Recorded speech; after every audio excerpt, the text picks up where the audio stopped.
Hello and welcome to episode 11 of the All You Can Board podcast. I'm Carlo. And I am Dylan. So on today's episode, our main course will be our board game blind spots. So what exactly do we mean by blind spots? Which games or which types of games would we consider to be blind spots for us, not only as gamers, but also as reviewers and content creators? There's plenty to discuss here on this topic, but before we get into that, we're going to, as usual, start with a little appetizer for this week. So Dylan, what would you like to tell us about? Yeah, this is gonna be like a bit of a almost like mini channel update, but just from my perspective, and with an update sort of on my side of things. There's likely going to be an update, because not everyone obviously listens to our podcast, and we were a YouTube channel before we were a podcast for a number of years.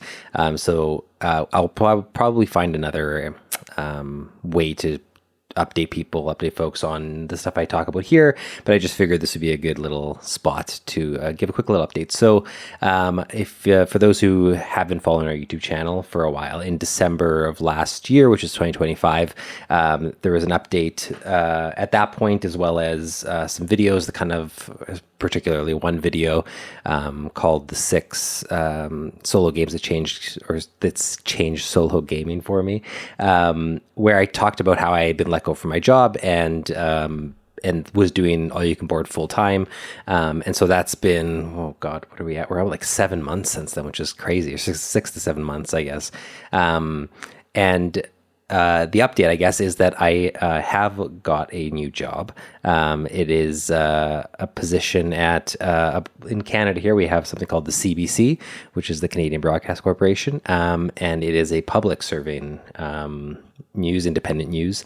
And so, yeah, I got a job there for the time being. And this is all good news, but like for me personally, because financially this it really helps out, obviously, because it's been a long time since I've had a full-time work, and we've talked about in the past how the channel doesn't necessarily doesn't make enough money to sort of like offset what I was losing by not having a full-time job. And things have changed, which this is stuff we can get into another time, but things have changed a lot on YouTube in the last, number of years, as well as with like the algorithm and the way it pays out and different things like that, it's just, we've even seen less in this last little bit, even being back with more frequent videos than we had in the past. And so the update is really just that because I have a new job, and it's a full-time job Monday to Friday, and I'm kind of on fluctuating hours too, because I'm doing a sort of a number of different roles there. It means that I won't have nearly as much time to do All You Can Board, and so I'm definitely not going to be doing it full time right now. But what I'm going to try to do, and what I'd like to settle into once I sort of I'm only on like week 2 of this new job, so once I settle into things there and into my new routine, because it's also back in the office, and I have not been working in office in 6 years.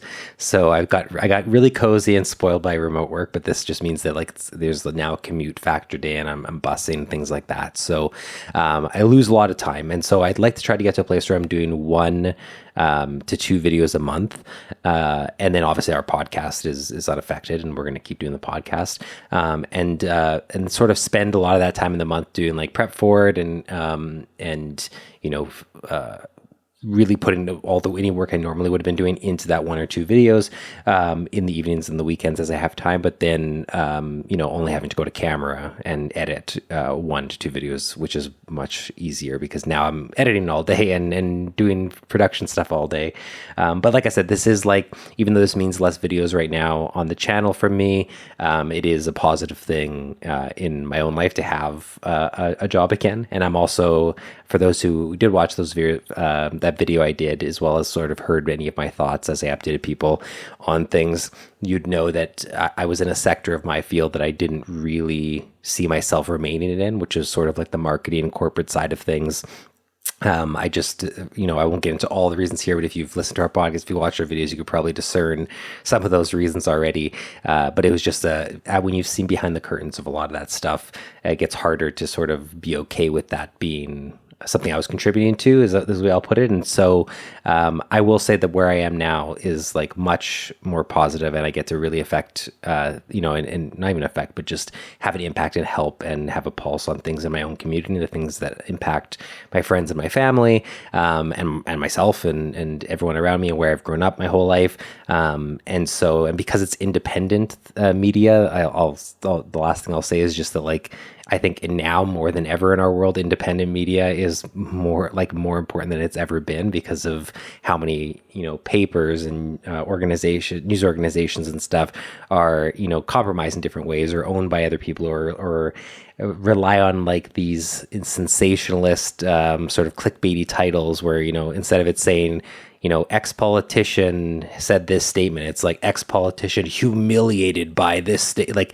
to try to get someone to click, which is really just like not really serving us. It's them trying to get their views and everything, and then it becomes whoever can make the most sensational headline is most successful, and that's something I don't believe in, and luckily CBC doesn't either. So that's the update for me. There will be like fleshed out more in the future, and I'm sure Carly, you'll have things to weigh in on, and Braden as well, because I know you guys are all still like working on things, but also limited by different stuff going on in your personal lives. So I'm sure it'll come at like as a bigger update where we all kind of like give a bit of a window into where we all are with stuff. But for those wondering why there's been less videos on the channel recently and it's like slowed down to a halt, it was just because I'm transitioning into this new job. And I mean, there's also some personal stuff I'll get into here, but I sold my condo finally after having this additional, mortgage that I've been paying while also having this house that I'm living in. So there's just been a whole lot of stuff going on, but I'm coming through it now, and then it's all good stuff. And hopefully I'll get into a routine sometime in June, and then onwards throughout the rest of the year. Yeah, I'm glad you mentioned the condo selling, because I wasn't sure if that was something you wanted to mention on here, but I was going to say that has definitely taken up a good chunk of your time. What a headache that was, obviously. Obviously, with the health scare with Desmond recently and the job, obviously you've been super busy, but I'm super happy for you. CBC is a very reputable place to work. I hear nothing but good things, so super happy for you there. And just for the listeners, like Dylan said, podcasts will be ongoing. Videos might be a little more like sporadic than they were for those few months there. I was hoping to be more active on the channel in a bigger way for a little while there, and just due to personal reasons, it didn't quite work out. I won't say anything more about my availability really going forward, other than I'm hoping a few months from now, probably in the fall, to be able to be more active on the channel, and hopefully even before then, had some videos I've been sort of trying to chip away at in the background. I know Braden's going to be done work soon for the summer, and he really wants to get back at that solo video he's been working on for a while. We still have our upcoming top 50 games of all time series, which is still planned to come out this summer. So we do still have stuff on the horizon, but yeah, especially over the next like few weeks, month or two, and over the past month, people are just maybe not getting quite as many videos as we would like. So please bear with us, and we'll get back to that as soon as we can in a bigger capacity. And now I have money again, so I can buy more board games, which is really what we're all here for. So. There you go. Yeah. All right. And so this week for my appetizer, I just wanted to talk briefly about designer Stefan Dora. So he is the designer of one of our three official AYCB Hall of Fame games, which is For Sale, which came out in 1997. So Stefan Dora is one of those designers who he's been actually designing games. I think his first published design was in like 1992. I think the earliest one of his that I've played is For Sale from 1997. But he's been around for a long time, designed a ton of really like well-received games in like the late 90s, early 2000s. He's still designing games today, not quite as frequently as he used to, and sometimes he's co-designing with other designers where he used to do more solo stuff, but he's sort of considered to be one of those sort of old school German style designers where it's like similar to Knizia with a very simple rule set, highly interactive games. They're usually not very long, like most of his games are in that half an hour to an hour kind of range. Very few of them take longer than an hour. There's a lot of kind of like value assessment type stuff in the decisions. So even if it's not auctions, it's a lot of the time trying to decide whether you go for something now before someone else does, or what spots to compete with other people for.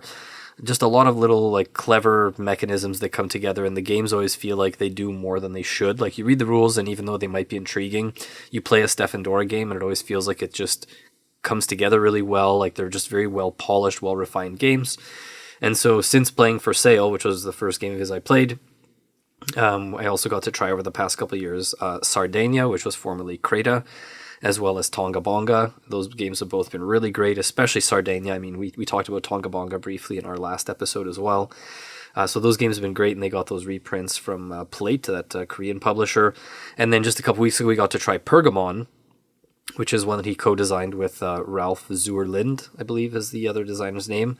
And I had a great time playing that as well. Had some, again, even though it's just branded on BGA or BGG as like a set collection game, there's a really interesting kind of like thing. It's not, maybe not quite bidding, but I'm not even going to try to describe the game here, because I think without the visuals, like we'll cover it in a video at some point on our channel one day, but just a really interesting set collection game that has some kind of like jockeying for position and planning ahead to future rounds and stuff like that. So really, really clever game. And when I've been reading more and more about his games that I have not played, they all sound so intriguing. I'm not going to get into what they do, but I'm just going to quickly mention like Medina, Hellas, Marrakesh, Intrigue, Streetcar, Turn the Tide. Those are probably the ones I'm most interested in trying, especially the first four, but also Milestones, which I should have grabbed when I saw it in the used section at Victory Pines. I don't know what I was thinking. And then also his 2023 release, Triqueta, which sounds a little bit like Coloretto, actually. So the reason I bring this up is just to say, like, you know, again, I've been in the hobby now almost 20 years. For Sale, I only played for the first time during the pandemic, so it's probably like 2020, 2021. That was the first game of his I tried, and then these other three games I've kind of stumbled on in the past year or two. And when you were doing the AYCB buffet videos on our channel, Dylan, one of the questions that we got asked, or that you got asked, that I ended up answering as well, in the comment, was to name our top 5 designers. And at the time, Stefan Dora didn't make my top 5 when I made that list. And I think For Sale was the only one I had played at that point, maybe Sardinia. And I'm starting to realize that I think he's starting to creep into that top 5 designers for me. I don't think he's quite in there just yet. It's tough competition. But based on these other games of his that I know quite a bit about that I haven't played yet, and apparently Hellas and Marrakesh are very like strongly rumored to be getting a reprint also from Plate in the next like year or two. So hopefully we're not too far away from being able to try some more of his games. And I feel like there's a lot of designers who have been around for a long time, and a lot of them who are still designing games get a little bit more attention. You still hear about, obviously Michael Kiesling, because he designed Azul, and even Wolfgang Kramer, and there's a lot of others, Matthias Kramer, who then designed like Watergate not that many years ago. But it feels like a lot of people just aren't as aware of Stefan Dora games. Like, unless, other than people who've been around and playing games for a long time, it feels like he really flies under the radar. And so, I thought I would chat about him now because, maybe in like 4 or 5 years from now, whatever, when we've played a bunch of his games, maybe we'll do a tier list video, maybe we'll do some more comprehensive coverage on him as a designer. But I feel like in the meantime, he's just going to kind of pop up here and there as we get to try his games. And we haven't really like discussed him a lot as a designer, other than when his name pops up when we've tried one of these games. So I don't know. What are your thoughts on Stefan Dora so far from the games we've played? I was gonna say, as you were describing stuff and you kind of said it, is that like he's almost like that designer. And then I was gonna say he's almost like that designer that like you only know of Stefan Dora games once you've become like further into the hobby, once you're like a bit more of an enthusiast, like he's a designer you discover. But then I realized that for a lot of people, unless you're an enthusiast, you don't even know any designers, because like the amount of people that I know that it's like, oh yeah, I play a ton of Catan. If I were to be like, who designs Catan? They'd be like, I don't know.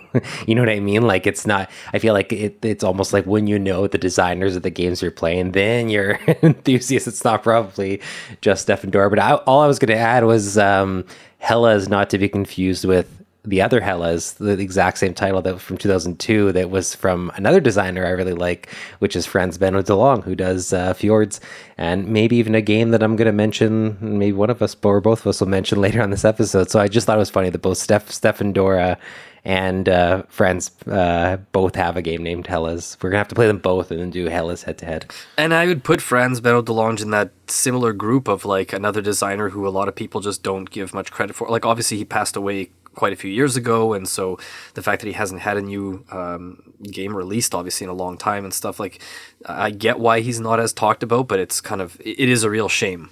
And I'm sure as we continue to play more of his games, we'll probably cover a lot more of his on the channel as well.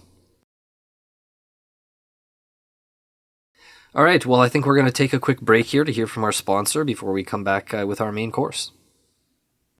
All You Can Board is proudly sponsored by Victory Pints, our local game store of choice here in Winnipeg, Canada. We strongly believe that Victory Pints is the gold standard of board game stores, not just here in Winnipeg. Their main priority is having a wide selection of games, many of which you won't find elsewhere. They ship Canada-wide, $15 flat rate, or free shipping for orders over $200, and even take requests to try and order in specific games.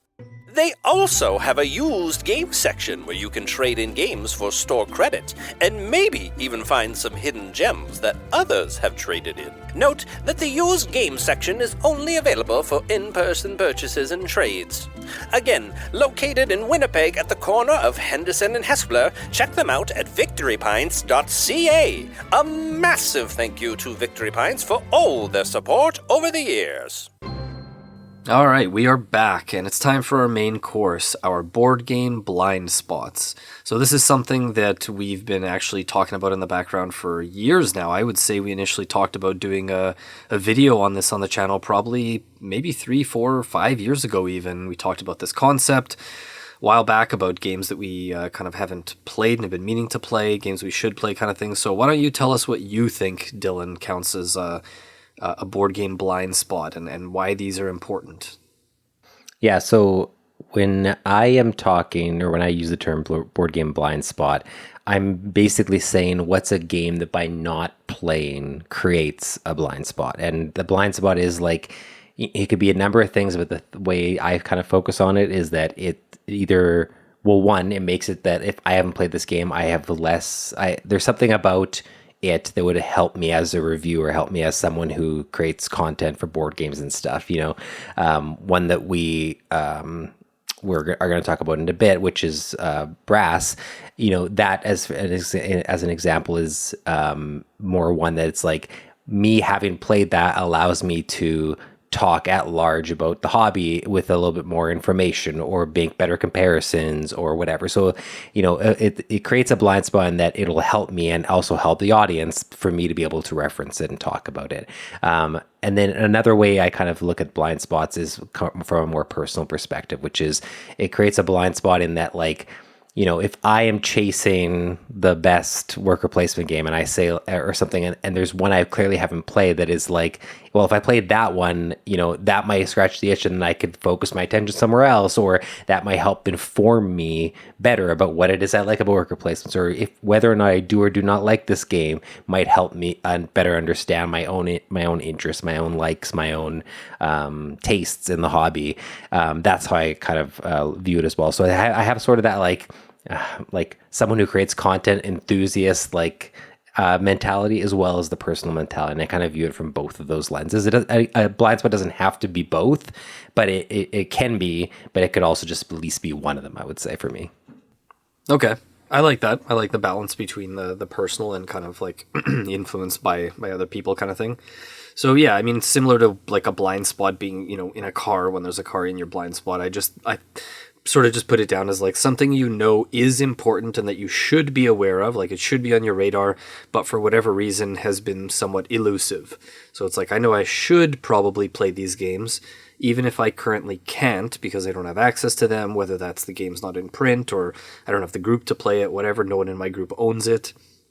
Or it could be that I don't want to play the game, or whatever. But I would also say that I also factored in my personal aspect a little more of like going back to kind of the Stefan Dora thing, like those kind of German style, like old school style German style games are really what I'm gravitating towards a lot these days. So there are some of those that by today's standards would be considered maybe like not necessarily hidden gems, but like lesser known games that I might have put in here just because, like, based on what I've heard of them and the reputation and maybe reviewers I trust or sources I trust. So some of those games might not be like super well known, but I might still consider them to be a blind spot if I think they're really calling to me. But I didn't pick anything too obscure. Yeah. I also put it as... Sorry. I was going to say that'll make sense. The only thing I was going to add is just I didn't really mention mine, and you didn't mention yours, but it might be interesting something to like consider is, you know, how do you have a criteria for how old or how new a game or new or old a game is, and whether or not then it can personally qualify for you as a blind spot? Because for me personally, like on the personal side of things, like no, or yes, sorry, I mean, is that like I feel like I wouldn't put a newer game on there because I know, well, you know, it just came out, or like I'll eventually get to it and it's not on my priority list. But I find that from like a content creation reviewer standpoint, if you hear a game being, you know, talked about in a big way, or you feel like for some reason you not being able to join that conversation or contribute to that conversation because you haven't played this game is impacting you, then, you know, like does it then qualify? So the example we kind of talked about a bit before was like Old King's Crown, right? Like I don't view that as a personal blind spot because like we really just don't, we would have had to like really struggle to try to get access to it at this point, or back it or whatever. But from like a professional, whatever you wanted to view it, like content creator enthusiast, like not being able to like be involved in that conversation when that conversation is at its peak, it seems like, in terms of like it's like available, or it being like on the hot list, or people talk about, or saying, oh my god, the artwork's amazing, like me having to always be like, yeah, like I hope to play it soon or whatever. Like in that way I would view it as a blind spot, but I don't know if you kind of like have a threshold on what you would say qualifies. Yeah, that's a good point. I'm glad you brought this up. I had initially put down as kind of a rule of thumb was just going to be like if the game came out within the past 2 or 3 years kind of range, but that was just kind of like a sort of arbitrary, you know, range I picked. When I'm looking through my list of games now that I've put down across these different kind of categories, I think the newest game I have, I think, is from 2019. So I think that's like, I don't have anything within the past like 6 years, I guess. So and like, to be yeah, fair, I I would don't have think had I like do something either, like, but yeah. Yeah, like Fate of the Fellowship is one that like everyone's talking about it. We should have played it probably, but like it also kind of just came out. It's also, I think, technically between printings. Like I know Bomb Busters was a huge hit over the past couple of years, so games like that won't get mentioned. So yeah, well, it's good to clarify that. I also want to mention that I kind of like, yeah, games that are blind spots are like ones that if we didn't play them, we'd be missing out on an opportunity to kind of maybe like enrich our own opinions or perspectives on board games. Part of it is also just like satisfying curiosity when you know, again, you can be part of more discussions, part of more like whether you're talking to someone in person somewhere who has played the game or not, you're always going to be more involved in it or have more of a say if you've actually played the game. So whether it's online discussions or whatever, it just enables us to be part of, more of those discussions that are going on. So yeah, the last thing I want to say before we jump into the next section here is just that, so we actually agreed initially, Dylan and I agreed that our first game for this was going to be Brass. We didn't take the original, it's just Brass in general, because there's the original Brass, there's Brass Birmingham, Brass Lancashire, there's now Brass Pittsburgh, etc. So we have, since we decided that, we basically decided that for every game that we cover, we're going to do a video on our channel. And we're going to first off record a segment before we've gotten to play the game. We're going to record a segment with us sitting down and just chatting about our, sort of what we expect from the game going forward before playing it. Do we think we're really going to like it? Do we think one of us is going to like it more than the other person? Do we think this is a game that's going to, crack our top 50 games of all time one day, etc. So we recorded that for Brass before playing it. We're a little undecided on how exactly we're going to put together these videos. Is it just going to be then a sort of discussion review after we've played it and we just kind of splice together the before and after? We're not 100% sure, but we wanted to have this podcast episode as a way to kind of like discuss our picks together, our nominations, make our kind of official list together, and then use this as our launching point for that first episode that we do for Brass when we eventually cover that. And then we can kind of always look back to this list when we go forward with other games on the channel in the future. So, and this list isn't set in stone. We might make changes. If we make any major changes, we can mention that in the Discord. We can mention it on the videos on the channel. We can do it in an appetizer episode, whatever the case may be. So just know that our first one, when we do an actual video on the channel, will be for Brass, and it's not something that we plan to continue on the podcast after this, as far as, currently what we've decided on. So, okay, so basically what we're going to do here to nominate games in this section is we're trying as much as possible to start with the ones that are almost like non-negotiable, in the sense that like we feel really, really strongly that we should both be considering these blind spots. We haven't gone over any of these we both made all of our picks for these in secret, and we're just going to kind of hash it out and see which ones of these we agree on, and we're going to put on our list together. Other ones we might have to set aside and come back to and discuss a later date. I'm also going to mention we're going to have a couple other categories afterwards where we talk about games that like maybe other people would consider blind spots, but we're comfortable not playing them kind of thing, or games that didn't quite meet the criteria for a blind spot, even though we might want to play them a lot. There's going to be a lot of game titles mentioned in this episode, and for some of you listening, some of these might be games you've never heard of before. Just know we're going to try to do our best. If it's a game we've talked about a lot or we think is really popular, or it's easy to find out more information on, we're going to try to really keep our descriptions or overviews about the games as brief as possible, because if we sit here describing every game that we mention by name, this episode would be like hours long. So I apologize if anyone who's listening to this feels a bit lost, not recognizing a lot of these names, but we have a lot of games to cover to compile this list, and hopefully, we'll give you enough to sort of pique your curiosity, and then you can find out more about these as we cover them on the channel in the future, hopefully. So Dylan, why don't you start with your next, so obviously Brass is on the list as our first game.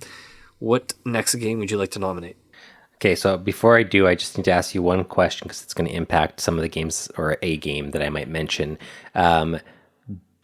Are we comfortable putting Uwe Rosenberg games on this list, considering we're like already actively like have a list of Uwe Rosenberg games we need to play and are doing that for the tier list? Like, are we then also going to potentially have an Uwe game be a blind spot and also feature it on the blind spot? Like, how are you approaching that?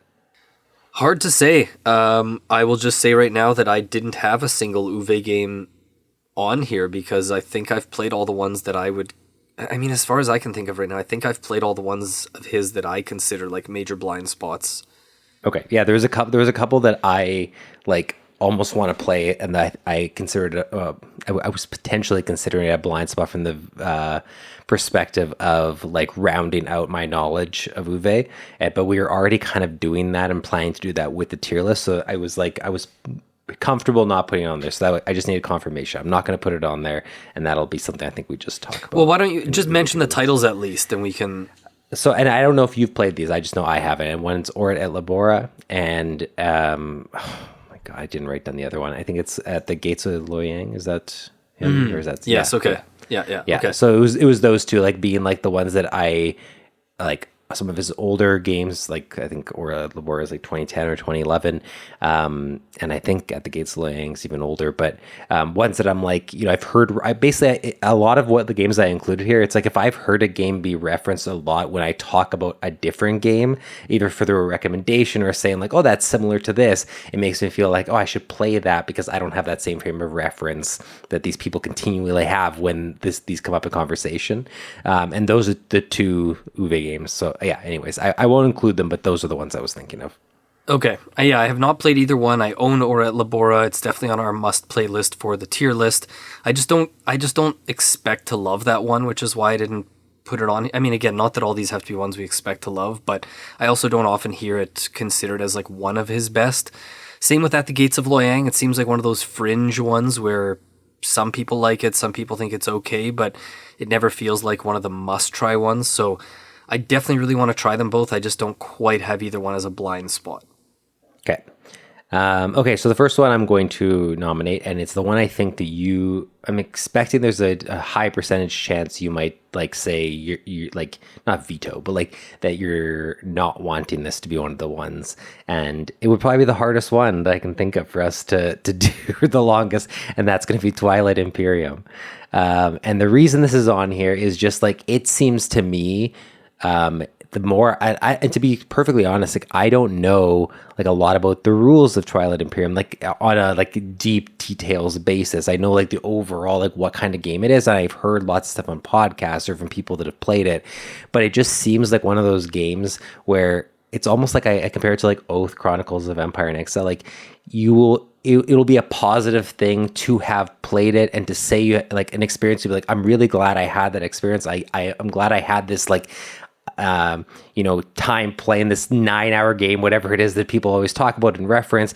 And maybe I never want to play it again, but it's almost like a blind spot in the sense like to have said you've played it enriches our opinions, like you had said, or enriches our ability to like, discuss board games in general, to be able to reference it in a tangible way rather than an abstract way that we currently do. And so that's why I put it on there. It feels like, regardless of how we think we're going to enjoy it, it feels like one that we should play and be able to speak to. And that would just be an interesting video, the before and after Twilight Imperium. Oh, and so I agree. And if we were talking about this like 5 years ago, even 3 years ago, I'd probably be in agreement with you. As I see the games, the unplayed games pile up on my shelf, or the games I want to play more that I don't get to revisit and stuff, and to think of how many hours it's going to take to play the game and to learn it and all that kind of stuff, I find it hard to think of it as like a priority anytime soon. So right. Even though I agree. As like a gamer, as someone who has a YouTube channel and a podcast and stuff, like I agree that in many ways I should consider it a blind spot.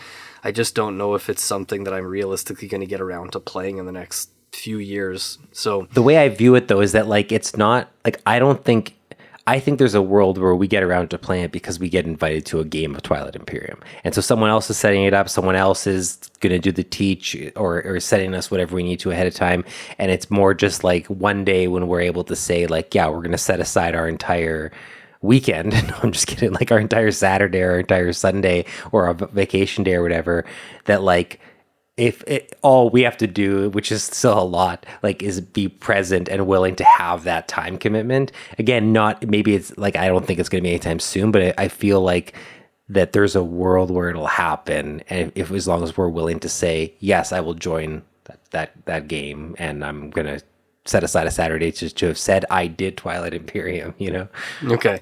Yeah, so I'll try to remain as open-minded to it as possible, and I'll also just keep in mind that like, yeah, as long as we're okay with this being maybe a more long-term list, like I can open my mind to coming around to this and playing it together. Like I think more than anything, it's important for someone on our channel to have played it at some point. Mm-hmm. So if the opportunity comes up for you to play it and you play it, I might then be like, feel less pressure kind of thing. Right. I almost feel like the pressure of us as a team on All You Can Board that we should have played it, one of us, but you'll just direct everyone to me at that point. You and Braden, someone in the comments is like, well, what about this Twilight Imperium? Like, you gotta talk to Dylan about that. Exactly. Here's the resident Twilight Imperium expert. Yeah. Maybe one day we'll get that. Expert? Whoa, that's a lot of pressure. I don't know. Resident expert. It's relative. Right. Sure. Okay. Okay, should I hit you with one now? Yeah. Okay. Well, actually, you know what? I kind of have 3 in 1. Wow, just is that okay? In here and like, yeah, of course. Well, you already threw a couple of Uwe games. Yeah, Twilight Imperium is the equivalent of 3 games. Exactly. Well, and there's a reason why I'm going to throw these other ones in there. Okay, it's because it's on the topic of negotiation. So one of the very first games that came to mind when I thought about this, and this, if I was only pitching one right now, this would be it, is Cosmic Encounter. So released in 1977, this is one of those games where when I was getting into the hobby, like almost 20 years ago, this game was being talked about everywhere. Like so many people were saying this was one of their favorite games. Like I was hearing about this all over the place. Like I almost bought it multiple times. It's one that I honestly cannot believe I still haven't played it. I think it's just because until like maybe a couple years ago when Dave got it, I don't think I actually knew anyone who owned it. So just never had the opportunity to play it, but it's very old school kind of, everyone has these super broken alien powers. Like everyone's power feels like you're cheating, you're wrecking, like that it goes against the rules of the game. But that's by all accounts what's fun about the game. And as we've kind of discovered more negotiation games over the years between like Zuvadis, Lords of Vegas. Obviously, I really like Bonanza. I want to branch out and try more negotiation games, and Cosmic Encounter is like one of the oldest and most well-regarded ones. So that would be the top of my list in terms of negotiation games. That's a Do you great agree one. with that one being on the list? Yeah, 100%. That's one I just completely forgot about, and when you said it, I was like, oh yeah, of course. Because it was already, I would have already have considered it a blind spot before I realized the affinity towards negotiation games, or like not even affinity. Like it's. I think you guys like negotiation games more than I do, but like I'm intrigued by them, and I feel like I've only scratched the surface of like seeing, like really giving them their fair shake and seeing like, oh, can I find one that really lands with me? And that's one that would just absolutely need to be played to answer that question. Yeah. Okay, cool. So we'll add that to the official list. Then the other two I was going to throw in with it in terms of negotiation as well. They're just two other that are like kind of older negotiation games. So there's Chinatown from 1999, which I think was remade into like Waterfall Park or something like that not too long ago. But that one apparently has very open like you can negotiate with like almost anything in the game. So I've heard that one seems a little more love or hate. Like some people swear by it still being the best negotiation game. Other people say it's been kind of surpassed by better games since. I don't know how much you know about that one, if you want to put it on the official list or we circle back, but it's definitely one that I really want to play. Yeah, I know, like, really all I know of that one, of Chinatown, is just when I've heard you reference it. I think the odd time I've heard like it on like another podcast or channel or something, but I don't know a ton about that one. So I'd be like, Cosmic Encounter, I'm like, yeah, put it on. This one, I just feel like it would almost be like, wait and see, and maybe it gets added on later if we're both like all of a sudden really, pumped about it, or especially after having played Cosmic Encounter, like see how we feel kind of thing. Okay, yeah, maybe we'll put this one aside for now. I really do want to play it, but I understand, especially if we're prioritizing one negotiation game, we'll prioritize Cosmic Encounter. But so we'll put this in the to revisit pile maybe for later. And the last one was going to be, pardon me, from 1994, I'm the Boss by Sid Sackson. So Sid Sackson just is like a fascinating designer. I think the only game of his I've played is Can't Stop from 1980. But and this won't be the first or the last time, pardon me, that I mention him in this episode. But I'm the Boss is another negotiation game I've wanted to play for a while. And I believe Dave has Cosmic Encounter and I'm the Boss, if I'm not mistaken. It would almost be, I wonder if it would almost be interesting for those ones. Well, I don't know enough about them. This is the problem, because like I don't know how, like something like Brass, when we were doing the video before, I felt like there was so much to say about Brass even before having played it, and so it's like there's a lot of meat in that eventual video from that comparison. I don't know how for all of these how much there is there. So the other thought I had is like, is it almost like, do you do a negotiation blind spot episode, and it's like playing more negotiation games, but now having three at perspective of trying to play them all close together, or with relatively, it's all like, it doesn't have to be within weeks or even months, but I just mean like where you don't forget it before you play the next one, being able to then say, not only be able to talk about it from the blind spot perspective, but it's like as you're like comparing it to other games that were blind spots in the same genre, maybe that like makes it more interesting or something. I really like this, actually. Could provide some interesting perspective playing them close together when they're similar styles of game. Not that we have to do it for every category, but yeah, I do like that. Okay, so I'll put I'm the Boss in, I guess, a maybe category as well. And the reason it's not maybe that we're trying not to create a list of blind spots that's going to be like 50 games from day one and have it be super overwhelming, right? So we're trying to be like, pick ones that we for sure both really, really strongly agree on. Doesn't mean that these, we'll circle back to these some other time. So then, I'll come back to two other negotiation games later then, because there's two others that I'm on the fence about including. So, cool. Why don't you take another turn here? Nominate something else here? I'm going to say Android Netrunner. Nice. I had it on my list as well. Okay, good. I don't even have to sell you on it then.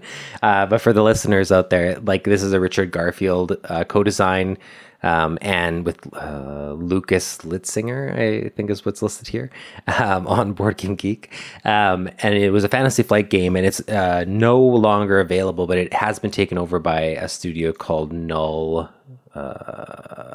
That's it, Null Signal. And so they now print it, and they've actually like released a new like starting point sort of like core box or whatever for it that takes like, when I say new, it means like they've like I think they've done some balancing. They've also like how they've organized the cards. Essentially, like they've revived the game or resurrected it, and so you can still get it more easily now. You just have to like either be willing to order from them for a little bit more money, or you can print it yourself, I believe. But having like played as much card games as we have growing up, and just like still playing card games like between us, whether it's like Arkham Horror or like Earthborn Rangers and Keyforge, and like it's just like this seems like one that it will only benefit us to be able to speak to it. And there's a good chance we're going to like it a whole ton, that it might, be one that we not only play a bunch, but puts into perspective a lot of stuff of how we feel about card games and why we like Netrunner. If we don't like it, why we don't. I just think it'll tell a lot about us for ourselves, but also for like our audiences.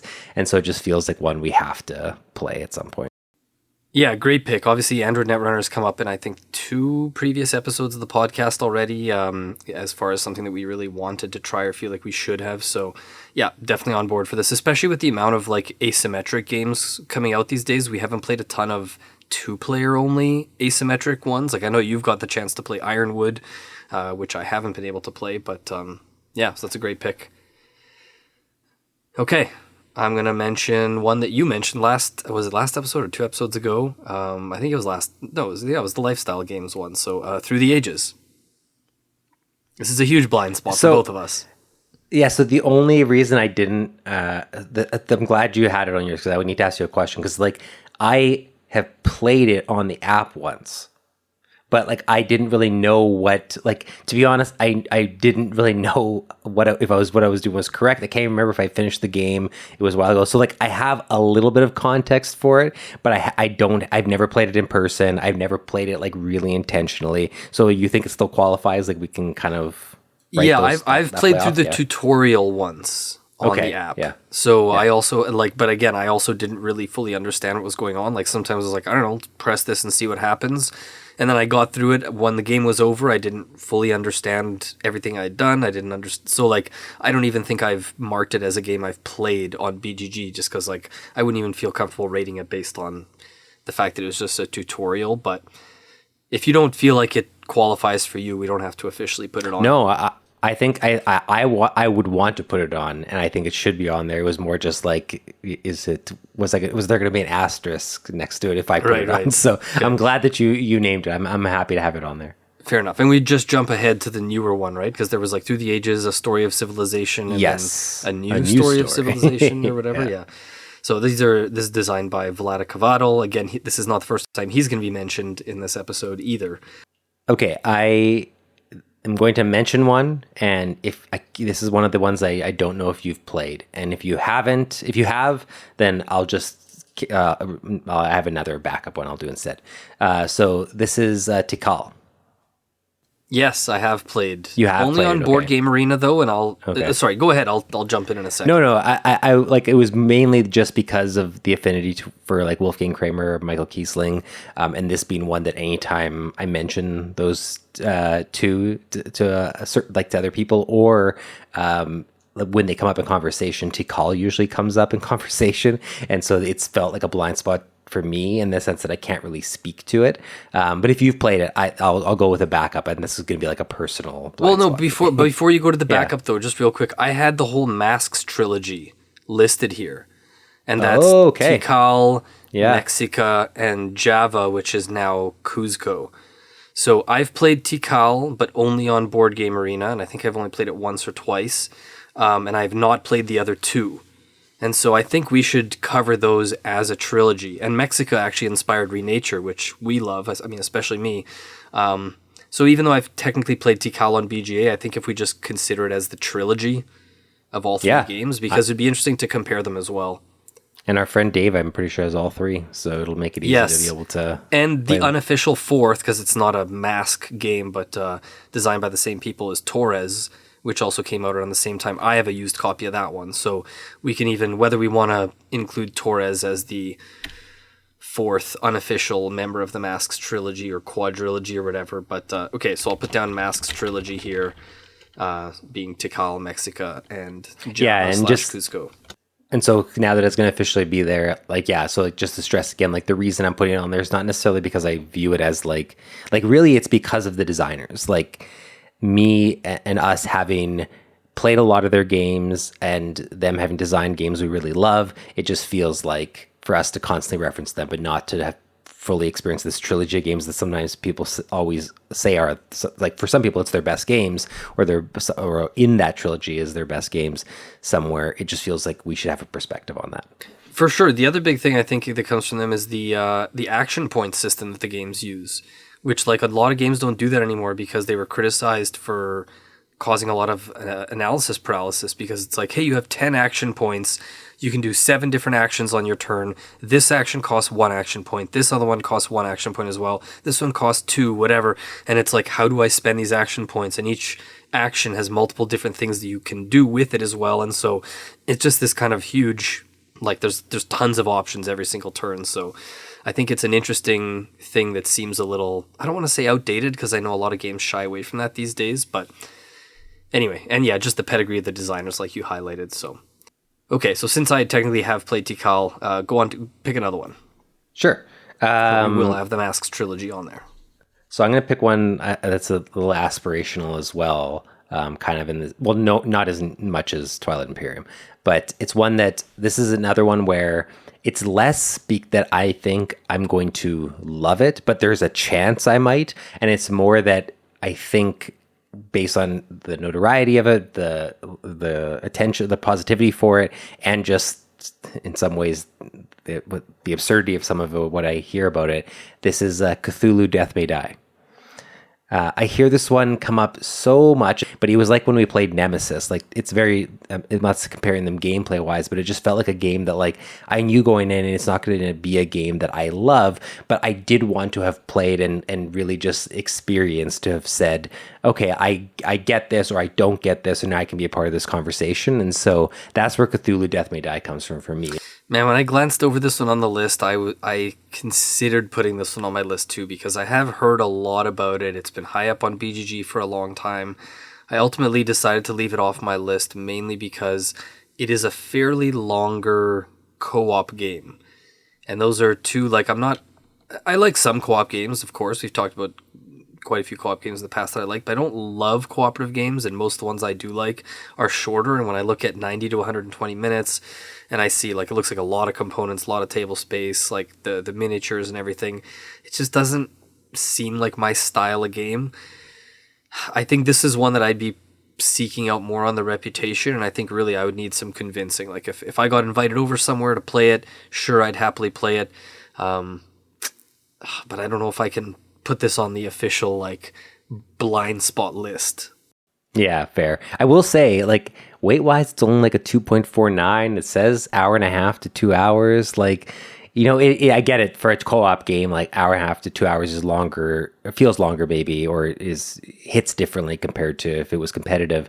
Honestly, the reason I'm most intrigued is that everyone says that sort of every time you play it, that session takes on its own sort of emergent story. You know what I mean? It feels like every session has its own thematics that emerge from it. And again, I'm going to use the Oath comparison. It's just that is something that was so interesting and so compelling from Oath, that if there is a game that can deliver that in, less complexity, quicker time, that I can get to the table more often, that's intriguing to me. Or at least to give it the time of day to see, does it, land or whatever. Okay, I am going to nominate Age of Steam. So this is designed by Martin Wallace. I don't know when the original version came. I want to say 2012 or something. 2002. Okay, much older than I thought. So then they did, and then they released Age of Steam Deluxe Edition. So this is basically Martin Wallace train game. It's considered quite punishing. It's like, from what I've heard, it is one of the most punishing, unforgiving games you could come across. That's one of the reasons I have it on here, is like I'm always curious about like how punishing can these games get, especially after playing stuff like Agricola and the Estates and, you know, Tigris and Euphrates and whatever. These games are just, things can feel just so difficult. But I also haven't played like this style of like a train game quite like this yet, I don't think. And we've talked about for a long time, we talked about this when we recorded our little preamble thing for Brass, that we really haven't played many Martin Wallace games. And this is like one of his most highly rated games ever. And I hear a lot of people who love this game, I know, are people who also love games like Agricola. So I think there's a lot of overlap there. And it's one that I've had this game in my online cart like multiple times in past years. I've almost bought it so many times before. I hear that your first play of this is just brutal. Like, you can just get absolutely destroyed. And there's player elimination, so you can just be out of the game early on. So you really do have to have some thick skin going into this. It is pretty heavy, but yeah, it's one that I feel like it's a real shame we haven't tried this yet. Yeah, this is another one that I didn't think of, but is a really good one. And I agree about putting it on there. The only thing and this isn't a case to not have it be one of them, but more just like context, is this is like what of all the ones we've named so far, this is the one I'd be least excited, or be the one that I'd be like, I'm not going to be the one being like, what about tonight if we do Age of Steam and do it? Like, I'm going to need to not be the one driving it, because it's the theme and the style of game are dry for me. But at the same time, I am intrigued by it. Martin Wallace, like you mentioned, is a designer we need to play more of, and this is one of his more highly regarded games. So it feels like a great place to continue the Martin Wallace journey, to see if we like him as a designer. So it feels like it needs to be on there, and it's like a great one. It's probably just the one so far I'm least excited about, but happy to be pleasantly surprised at the same time. Okay, that's totally fair. So like, we'll put this on the list in the same way that I put Twilight Imperium on the list, where like, you'll have to be the one to kind of do the legwork for it, but I'm in if you are, kind of thing. We both acknowledge that the importance of the game might outweigh our personal level of interest in it. All right. Okay, Age of Steam is going on the list. All right, what do you got next? Okay, I have two that are on my list that I can't remember if you've played these, but if you haven't, you know what? Okay, yeah, there's two. I'm gonna name them both. So, and I'll get into the reasons after. So, first one, Macau, Steffenfeld. I've not played. And second one, Cyclades from Bruno Cathala and Ludovic Maublanc. Okay, I have not played either one. And okay, you talk about them first, and I'll come back. Yeah. After. So the two, so they're on here for different reasons. Macau's on there because Steffenfeld is a designer that in similar to Uwe Rosenberg, I want to go through and play some of the ones that people talk about the most, to be able to have a better picture of when I say my favorite Steffenfeld game. It doesn't feel like I'm putting an asterisk next to that saying, oh, but I haven't played this, and this. And Macau's one I've heard come up enough times, and just like the little bit I've read into, I'm like, you know, it's compelling enough to feel like it'll give me better context to be able to talk about Steffenfeld. And until I've played some of these, it feels like I can't properly speak to him. And so if as I was more curious if you have enough desire to sort of dive into the backlog of Steffenfeld and also fill in those gaps. And if so, does Macau make the list as one of the ones that we say, this will be one of the Steffenfeld games we want to get to? And I'll let you weigh in before I mention the other one. Oh man, so this is tough. This is tough because you definitely like Feld as a designer more than I do. And of his kind of like most well-known games that I know enough about, I've tried some of them, but not like a ton of them. I actually had in one of our next sections when we were going to talk about like the maybes or games that we want to try but aren't quite blind spots, I had like 3 or 4 Steffenfeld games all lumped in there. And Macau wasn't one of them, but I honestly kind of forgot about it. So I had Bruges, Bora Bora, The Oracle of Delphi, and Aquasphere. I would throw Macau into there as well. These are all games that I like am very interested in trying, but to varying degrees. Like some of these, I know the Oracle of Delphi is like a race game, but like I couldn't tell you anything about Bora Bora. Couldn't really tell you anything about Macau. So like some of these I just don't really know enough about, other than it's a Feld game and is pretty highly acclaimed. So yeah, it's hard for me to say like Macau is a blind spot. But I think him as a designer is like, he as a designer is a blind spot. Yeah, so maybe that's less for this blind spot. Well, either that, maybe it becomes, it's like if we're in the same way that we talked about maybe doing a negotiation themed episode, maybe there's a way to do a Feld one, but otherwise maybe it's just something where it's like we're working on Uwe tier list one day. Maybe one day there's also going to be a Stefan Feld focused video, and that's more where these type of games get played to live rather than being featured in a blind spot episode, unless we do one that's more Feld featured. Yeah, could be. It would be fun to do like a video where we're making predictions before playing a bunch more of his games, saying like, which of these are you most excited about? What do you think you're going to like the most, the least, kind of thing.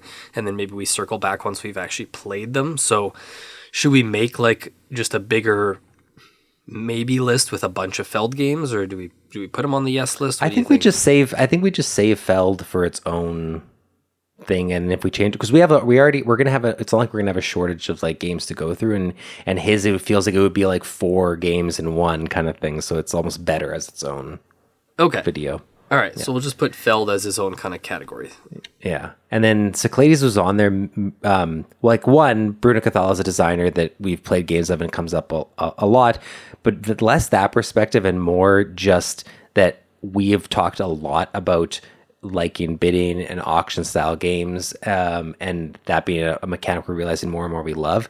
And this is one that like has like a bidding and auction system, and it's supposed to be pretty strategic. And so it was more from the perspective of like, hey, designer that we recognize and that we like some games of, and here's an auction bidding system. It's also a game that comes up in different conversations a lot. It has a new version that came out, so it's not hard to get anymore. And so is it a good one to put on there to be like, how do we feel about this now, having dived more into auction bidding games and being able to speak to it from that perspective? Yeah. Okay. So I'm happy to put Cyclades on there. I actually like in the next grouping of games I had when we're like the ones we're a little more on the fence about, I was going to ask you about Cyclades, Inish, and Kemet. Because those are three. I had Inish on my short list too. Okay, because those are 3 bigger area majority, very fighty games that have been talked about for years. They've all been in the top 1 or 200 on BGG at different points, and they're games that we've been meaning to try for a long time. Should we put Cyclades? Like I think of the 3, Cyclades and Inish are the 2 that I want to try most. Kemet I'm interested in as well, but I don't really consider like fully a blind spot.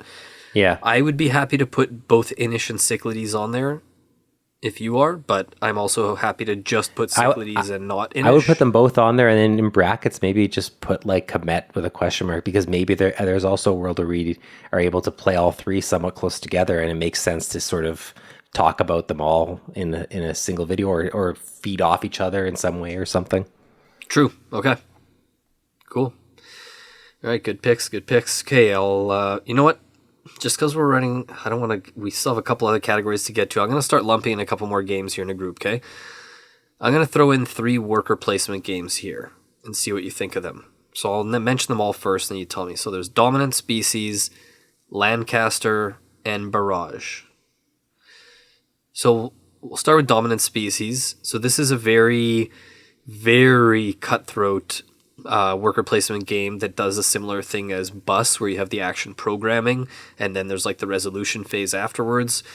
It's a game that plays like up to 6 players. A lot of people say it's best with like minimum 4, but some people say like if you have 5 or 6 people who just want this absolute bloodbath of a game where you're like destroying each other's species. Like it sounds like an even more brutal version of like Evolution Climate, and much more interesting by all accounts.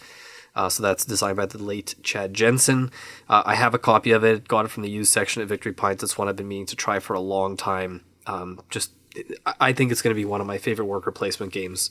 I know that it doesn't sound, I don't think you're going to like it as much as me, but so I'm not 100% sure where you stand on it as a blind spot. Yeah, it doesn't. So it's not really a blind spot for me. It's a game that if you were hosting a game night and you said it's going to be set up or I'm going to do a teach, I would gladly play it.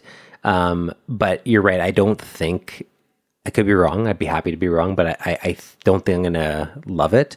And so I'm not that excited for it as a blind spot game, but also I don't think that I'm going to learn anything or besides like maybe learning that no, this isn't a style of game I like. It'll be confirmed, like maybe, but I think it would fall short of a blind spot for me, and it's more just I would be happy to play it one day. Okay.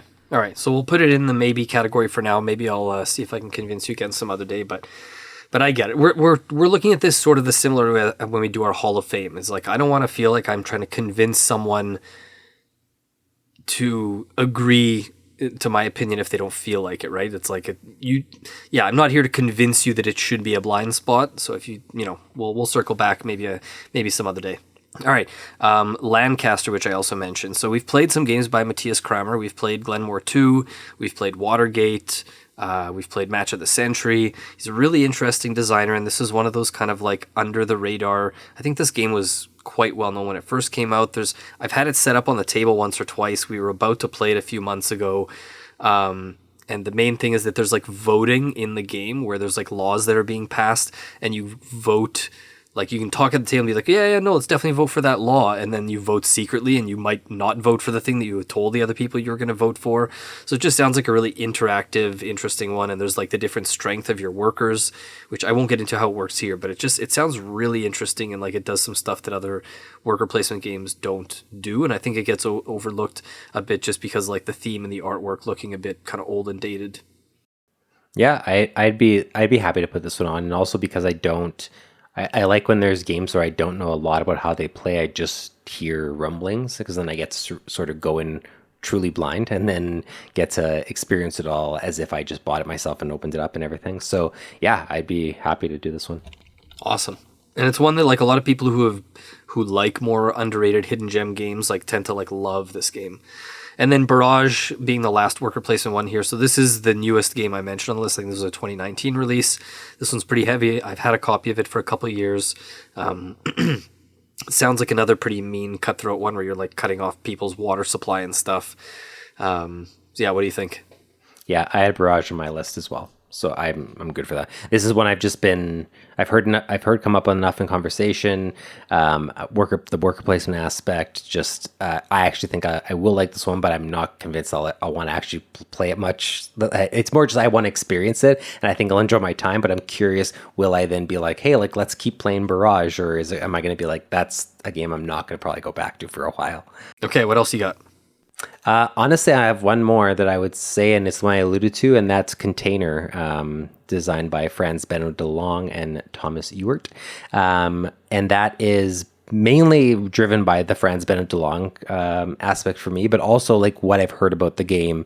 I legitimately think I'm going to really like it. Again, the auction bidding side of things plays into it here, and the curiosity there for me. But I've made it clear in some videos and just in other times we talked about that I want to explore more Franz Benno de Long's catalog and find more games of his to play. And this is probably the one out of all of his that I think we're going to end up potentially liking the most. I don't know if I'll like it more than Fjords, but I think it's going to be one that we like maybe collectively have a chance to all like. So yeah, I think this is one where I also see us probably maybe even the most soon out of all the games we're talking about actually being able to play and like soon, because we're all eager to play it, I think. So I just figured it made sense here.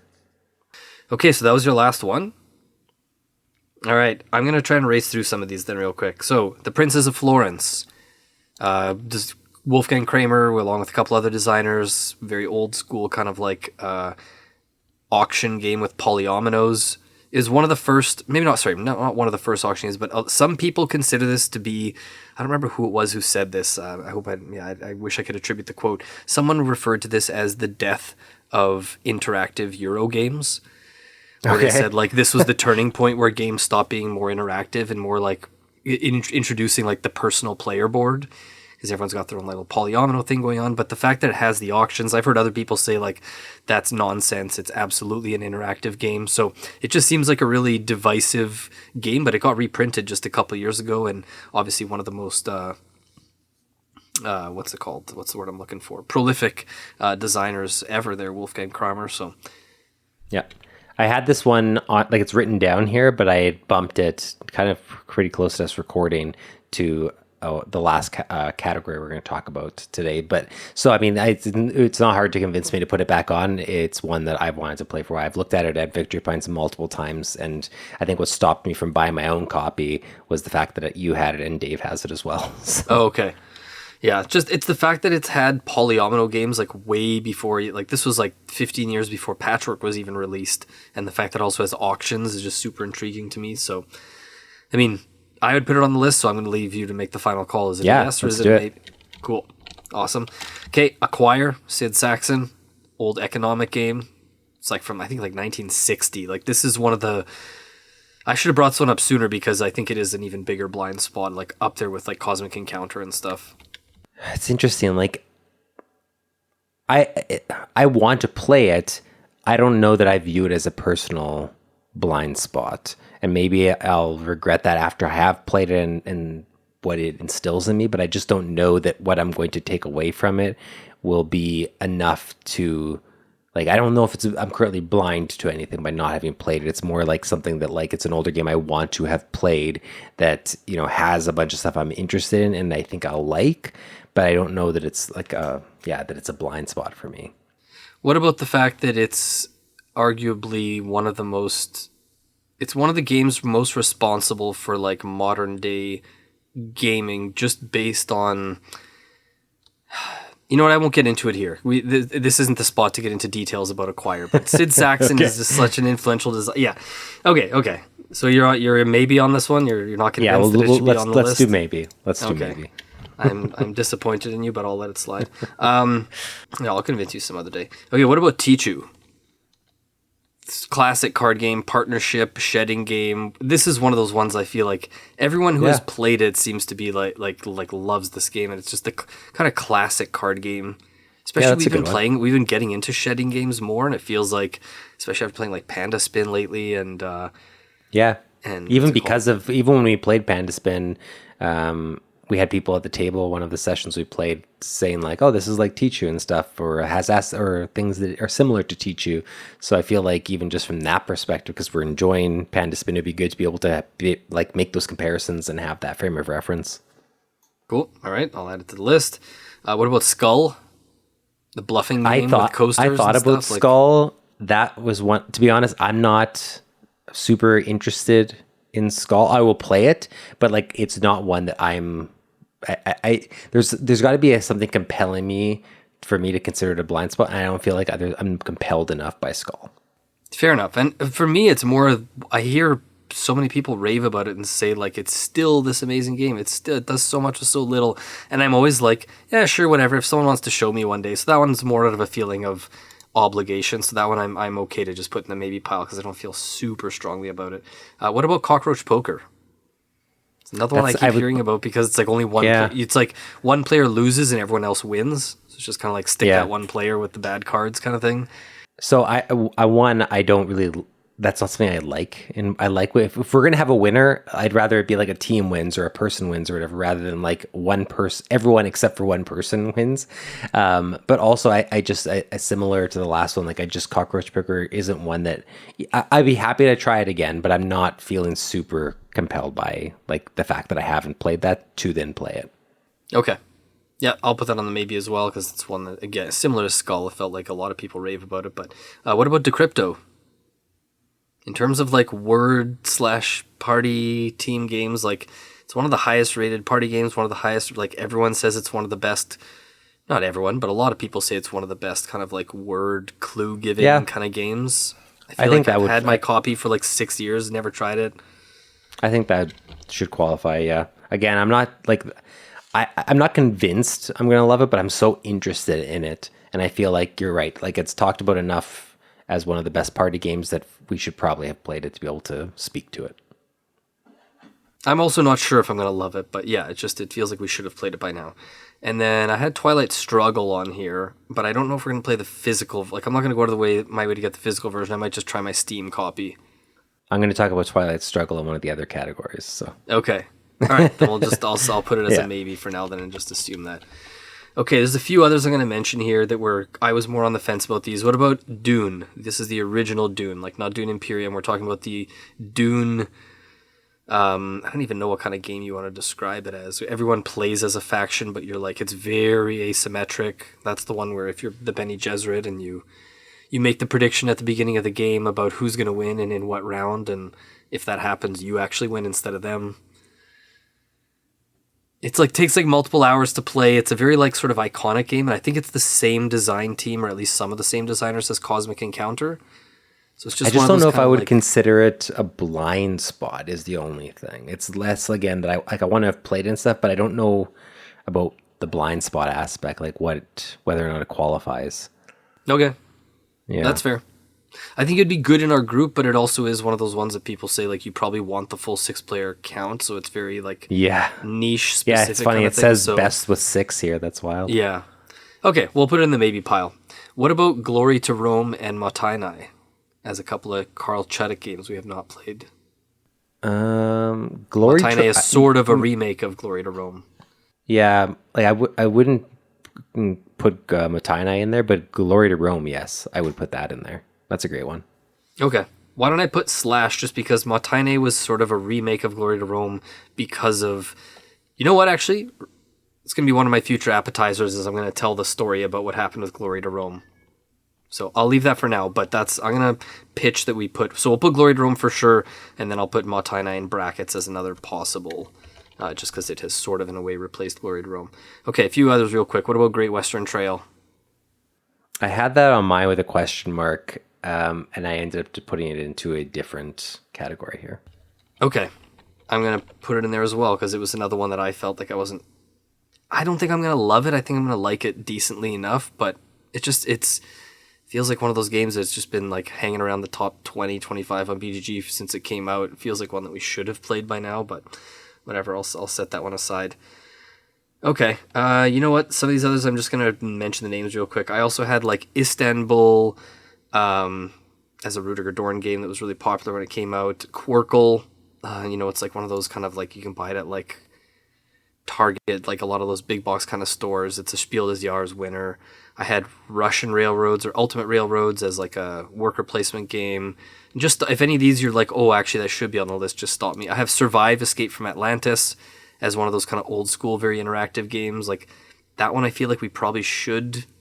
That one does kind of feel like a blind spot, but at the same time not like running out the door to try it, To be honest, I don't really know anything about that one. I maybe have heard that one mentioned, but I'd have to even like look into that to even know whether or not I consider it a blind spot. If you see the cover, you'd recognize it. Yeah, right I'm away, sure I think, I would. 'cause it's like an older game.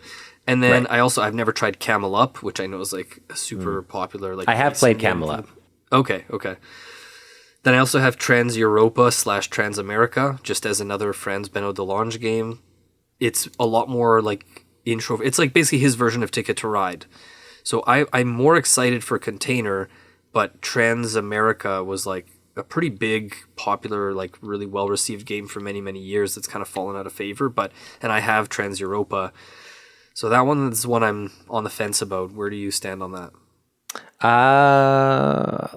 Again, those are ones that, I think I would put them on there. Like I almost was viewing them as like, no, the Franz Benno Delong game I picked is Container, and like I didn't want to like have too many Franz games on there for that specific reason for me.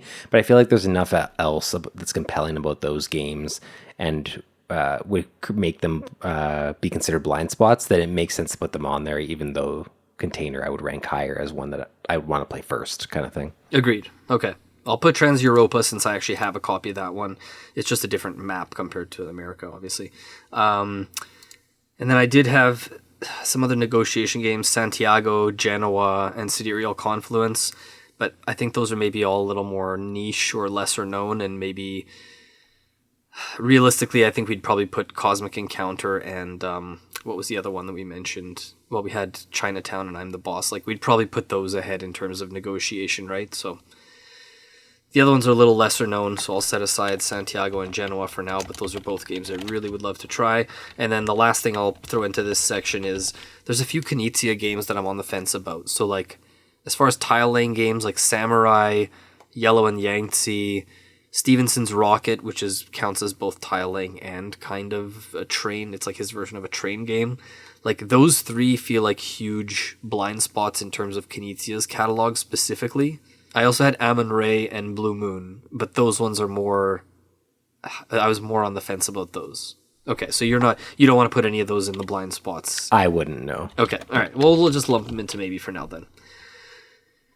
Okay, why don't we move on to our next section here? Obviously, we're running pretty long here already. Why don't you just tell us quickly, Dylan, what are some games that could be considered blind spots by many other people, or you might have even thought like you feel like this should be a blind spot, but that you personally are just comfortable not playing? That you're like, I don't care if maybe a lot of people think I should as a reviewer, someone in the industry, I should be playing this game, but I just don't have interest or whatever reason. What are some games that meet this criteria for you? Yeah, so I've got three that I came up with, and one of them is Twilight Struggle that you mentioned. For a long time, I would have been the one sort of advocating to have this be a blind spot, but I just, like, the more I've thought about it with how many like games in general you want to get around to playing, like that one's more specifically because of the theme more than anything. I'm just like, I'm not super interested in it, so it's almost like a selfish reason of like, it might be a blind spot to certain things, but I don't think it's anything that's really hampering my ability to talk games or talk those type of games in a huge way. And I'm just not, I don't think I'm going to like love it, and I'm not super interested and excited by it. The next one that I had is PAX Pamir. Again, very similar reasons. I'm just like, as someone who's not super in and doesn't get super excited by like, I like some stuff to do with history, but not necessarily in my games. I would say like video games, board games, whatever. It takes a really good game to sort of get around that for me. And even though I would love to play this from the aspect of like Cole Wehrle and just like seeing, because of the way I like Root and Arcs and stuff, and what I've talked about Oath here, like that would be interesting. I just don't feel super excited to go and play PAX Premier, so I ultimately kept it off. And then the last one is Food Chain Magnate, and in some ways I feel like this might be the most egregious one that should be on there, but also like there's a lot to do with the philosophy of Splotter games that I think I just don't resonate with, and not like, and maybe this is an argument to put it on there to like be like, if I don't like Food Chain Magnate, or if I still feel the same after having played that, I'll know for sure. But it's going to take a lot to convince me to be like, yeah, I'm going to spend my 4 hours playing Food Chain Magnate, because I don't think it's going to land with me, and it sounds like it's going to frustrate me. And so I feel less excited to really get into a situation where I'm playing it. But, you know, maybe I just need to have played it to be able to talk about it. So those are my three. Interesting. I think I'm a little bit more open-minded than you to playing Food Chain Magnate. PAX Pamir, I would be more open to playing as well, but probably just because it's on BGA. After I went through the experience I talked about on the channel of John Company's second edition, like I was glad I played it, but it was a lot of rules to learn for a game that I played once and will probably never play again. And the first one you mentioned, Twilight Struggle, again, it's probably one I'll try on Steam, but so yeah, I agree with you there in terms of like, if I don't play them, I'd probably be fine with that. My list is definitely longer than yours. I'm going to race through these. First one being Diplomacy, the most like backstabby, you know, turn your friends into enemies, never speak to them again kind of game ever. I've heard a lot of great things about it. I've heard people say that's the kind of game that everyone should try once, but I'm just like, I'm fine without having that kind of experience. I had Twilight Imperium on here. You've kind of convinced me to be open-minded to it, so I'll keep my mind open to it. I have Mage Knight here, which I'm really surprised you never brought up at all. I thought you were going to have this as a huge blind spot for yourself. But I've already like read the rules. I've already set it up and like started to like play through a couple turns and stuff like that. So like I didn't consider it because I don't think it would make it onto like this blind spot series. I'm already sort of committed to it as like something I would explore for like the quest for the best solo board game and stuff like that. And so I kind of just like lumped it into its own category of like, I have it here. I've already like gotten close to playing it. It's going to be played. And so I just didn't put it as a blind spot for me. Gotcha. Okay, so next up I had War of the Rings / Star Wars Rebellion, just as like a epic 2-player IP-based game.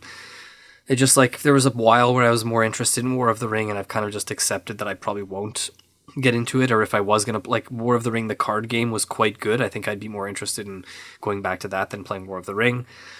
Mansions of Madness is one that got talked about a lot, especially when, like, you know, around those first few years that it came out, but those kind of games are never really my style anyway. I'm okay with not playing that one.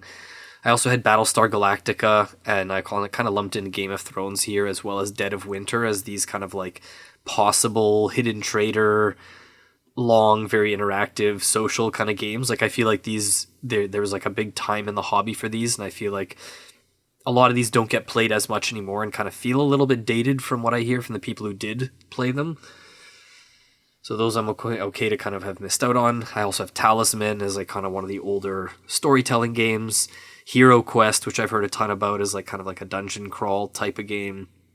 Zombicide, feels like everyone has played Zombicide. Feels like you see it everywhere. You hear about it all the time. Like, it just feels like, yeah, it's in our faces everywhere. I've never played it. Don't have any interest really. Robo Rally, very interested in the Richard Garfield aspect, but everything I hear makes it sound like it's just way too long of a game. Like, it can take like hours and hours to play this racing game. I had Sentinels of the Multiverse. This one I'm not like super against playing. It just, again, seems like a little bit, maybe I missed the point on, like, missed the time on this one, I guess. Like, I don't know. It seems like one that a lot of people who loved it even don't revisit it. Like, maybe it's just a little, I don't know. And then the last one that I had on my short list was Sentinels. So okay. I took it off though. Yeah. And the last one I have here is Pandemic Legacy. Everyone who I've ever heard talk positively about Pandemic Legacy eventually seems to stop talking positively about it. Like, what I mean by that is, like, I remember there was a point where it was like I think it was in your top 10 or top 20. Like, there's a lot of other people I've heard like rave about this, say it's like one of the best co-op games ever. And then whether it's like other podcasts listen to, YouTube channels, whatever, and then sometimes the game just never gets brought up again. And it feels like one of those ones where it was obviously big at the time. Like, there weren't a ton of legacy games. And I've kind of like, not in a big way, but in some small ways, had some things spoiled. And so for me, it feels like maybe did I kind of, like, miss out on the opportunity to play that? Like, if I play Pandemic Legacy now, is it going to hit the same way that it did for people who played it when it first came out? I don't know. I feel like I've almost maybe missed the boat on that one. Yeah, that's fair. That's when I think if that came out after legacy and campaign games are already like, more sort of legacy games, were already like, there already been a bunch, and like, or even now if Pandemic Legacy came out, would it be as well regarded, or is it the fact that it was really like one of the first like big legacy games that like took an existing brand and did it in this really interesting, compelling way, and now would it just sort of be like it was a product of that time and it's no longer something that keeps up? I don't know. People would have different opinions. That's why I don't really talk about it anymore. It's just like, it's not as exciting to me as it was when I first experienced it, and the subsequent like year or two afterwards. Okay, so for this last section here, we're just going to quickly rapid fire list off other games that we really want to play, but we didn't quite consider to be blind spots. So this is also another chance for the other person to maybe weigh in and be like, oh, actually, wait, I forgot about that one. Maybe that should be on our list, kind of thing. So Dylan, why don't you kick it off here? Yeah, so I got two of the Knizia games you mentioned, and I didn't consider them for the blind spot because we played so many Knizia games that I thought it was egregious if I put Knizia games in blind spots. But like I think they could be in there, and that's Stevenson's Rocket and Samurai. So I had those two in there. I have Too Many Bones because, man, the amount of times this comes up as like, oh, if you liked that game, you would like Too Many Bones, or have you played Too Many Bones? And like, I see it in people's collections, see it in people's videos and stuff. I just want to, I think I'm going to like it. I just don't know how much or how little I will. And so I just want to play that one. I need to play it at some point. Blood Rage is another one that it just feels like I've gone too long without having played this and been able to speak to it. Don't know what I'm going to feel about it. I really liked Rise and Sun, not one of my favorite games, but I feel like I'm probably going to like Blood Rage more, but I'm also just curious to see, and I could almost put Ankh in here as well. Like, that's, I feel like just complete the trilogy, have played them all and be able to speak to them. El Grande is one that is for me, but I have my own copy. It's not going to be a blind spot for long, but it is currently still a blind spot for me, and I feel like I really do need to play that one. Grand Austria Hotel is one that I think I'm going to really like. I think we're both going to really like it, to be honest. And so it's on there just because it's a game that it doesn't come up maybe as much anymore that I hear it, but for a long time, it was one that it showed up on a lot of lists or that I heard a lot about. So yeah, I had that one on there. I had War of the Ring on there with a question mark because it's the commitment involved. I think I'm going to like it, but I don't think I'm ever going to play it more than probably that one time. So it's not like high on the priority list for me. But I do want to play it at some point. And I think those are the ones I had. So it was just there's other ones other games I want to play, but I picked ones that were sort of on the fringe of being like, that I really like waffled on. Like, is it a blind spot? Is it just me wanting to just play it? And these are the ones that were sort of like most on that cusp for me. Okay, nice. We have a little bit of overlap, not a whole ton, but so I'm just gonna literally list these off. So, and these are for different reasons. Some of them are that I really want to play the game, or other ones could be just that I feel like it's kind of bordering on being a blind spot in terms of what I've heard about the game. So, Gaia Project, Grand Austria Hotel, Obsession, Forbidden Stars, Alchemists, Tyrants of the Underdark, Tribune, Antica 2. I put all those Stefan Feld games we were talking about. I guess you could put the Knizia ones that I listed as well that we didn't put in our official list. Mission Red Planet, Maria, Broom Service, more of the GIPF abstract games, The Downfall of Pompeii, Airlines Europe, Coup, Genoa, Hey That's My Fish, Ice Cool, Wits and Wagers, Imperial 2030, Chronicles of Crime, Anachrony, Stockpile, Sleuth, and then I had two more Vlada Cavadal games, Space Alert and Pictomania. So I'm gonna. I know we're running out of time here, but I'm gonna suggest that one of the ones you just mentioned, I think we should put into our blind spot, and maybe you'll be surprised by, I don't know, but that's Broom Service. Okay. I think we should because that is one that I've come close to playing multiple times. There's enough things in there that I think would actually help us as like content creators, as reviewers, as people who talk about board games to be able to speak to it. And I can't remember which podcast it was, but I recently heard someone talking about it again after me not hearing it talked about for a while. And I just think that there's enough that's compelling there. I think we should be able to speak to that one and talk. And just, I think I'm curious if we're going to like it, like more than anything. I bet it was the Decision Space guys, because they were the ones who made me sort of come back around to putting it back on my radar too. They've spoken about it a lot over the years, and it's one I've been wanting to try. I saw it at Across the Board. I know they have a copy there. It's not for sale anyway. It's been out of print for years, so we can at least make a point to head down there and try it one day. Cool. All right, so I will add that to our list.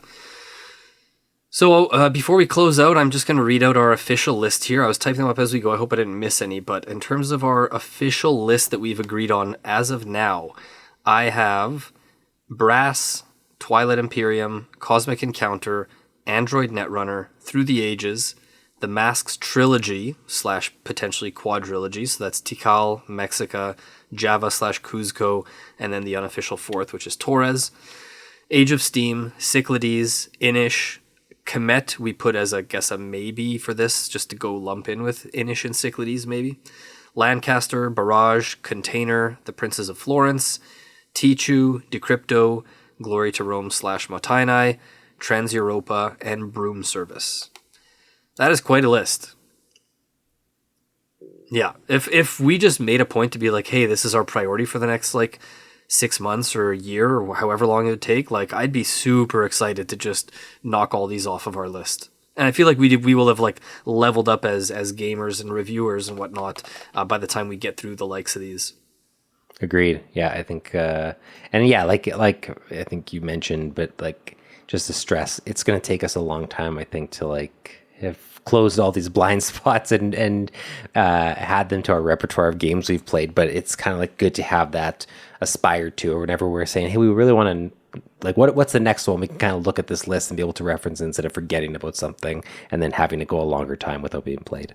Yeah, and honestly, I didn't expect the episode to go this long. Like, obviously, there's a lot to talk about, and when you're listing off this many games and whatnot, so maybe this is something that, like, as we're doing the videos, actually covering the games on the channel, maybe like once every year or every couple years, we can revisit, like, just do like board game blind spots revisited on the podcast as an update of like where are we on this now, and also like what other games that are now considered older should we add to the list, what are we removing from the list, kind of revise it as we go. So yeah, maybe it's something we'll circle back to in the future. So otherwise, we're going to leave it at that. Let us know in our Discord. Come join the Discord and let us know what some of your board game blind spots are, or of the ones we've mentioned, what are the ones that you're most eager to see us cover on the channel, or what are the ones that maybe we talked about as maybes and then we didn't put them on the list. If there's anything you think should be on our official list, let us know. So yeah, come join our Discord. You can find the link in our show notes. There's all kinds of other stuff going on in our Discord. You can find people to play games with on Board Game Arena and whatnot, chat about all kinds of stuff, not only board game related, but about life in general as well. You can find our videos and all of our other YouTube content on our YouTube channel at youtube.com/allyoucanboard. If you'd like to support the show, as always, you can check out our Patreon, which is patreon.com/allyoucanboard. That's probably the best way to support us financially at the moment. However, even just, watching our videos, commenting, liking, spreading the word, that kind of thing, obviously any kind of engagement helps as well. But yeah, you've supported us just by, choosing to spend your time listening to our show. So thank you for doing that. Otherwise, this has been episode 11 of the All You Can Board podcast. Thank you so much again for listening, and we hope you'll join us again in a couple weeks for episode 12.